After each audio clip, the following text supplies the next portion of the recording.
Hi, it's Leslie. Married at First Sight, the after party. And this time we're talking about Arris and Jasmine. What a mess they are. But as you can see with this clip, she really just does not want to talk about the fact that Arris is not attracted to her sexually. She doesn't want to talk about it anymore, okay? But we're going to talk about it. But I don't want to talk about sex. I don't want to talk about you not being attracted to me. I don't want to talk about chemistry. I don't want to talk about anything because you've made it clear and I can only hear it so many times. Okay.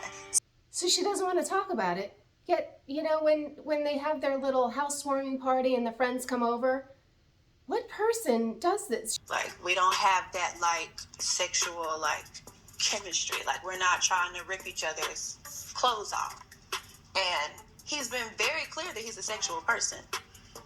Like, he's been very clear. So I don't think that's solely the reason.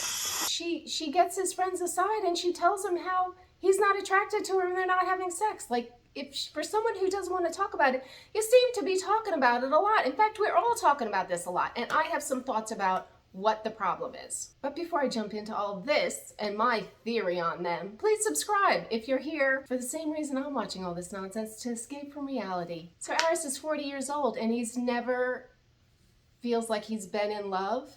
And I think because he's just a player, like he's going from one chase to the next chase to the next chase. And when you're always chasing, you're chasing that high of that, you know, that first relationship that, you know, when you newly meet somebody. And I'm assuming he's had relationships and he's never felt like he was in love because they were just there. It was too easy and he needs that chase. He needs that challenge.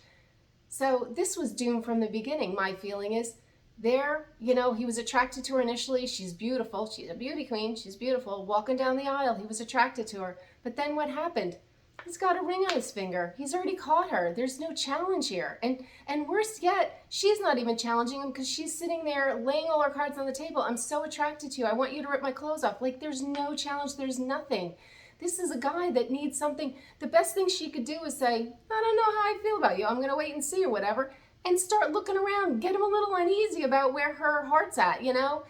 Do something. But she's just doing the complete opposite. I mean, she's a very nice girl and she's upfront. That's terrific. He's not the guy for her. I mean, sadly, if you got to play games, but that's why he's not attracted to her. Not that it would last, who even knows. But if she played a little harder to get, I think he would change his tune a little and find her a little more appealing because she's obviously beautiful. She's a beauty queen. But anyway, that's my 2 cents on it. Jasmine, if you're still listening and you're still plugging along in this marriage, try to play a little hard to get. That's my advice to you. But anyway, if you liked my little insight to Jasmine and Arris about their after party or her after party, please subscribe. Anyway, I will see you next week. Bye.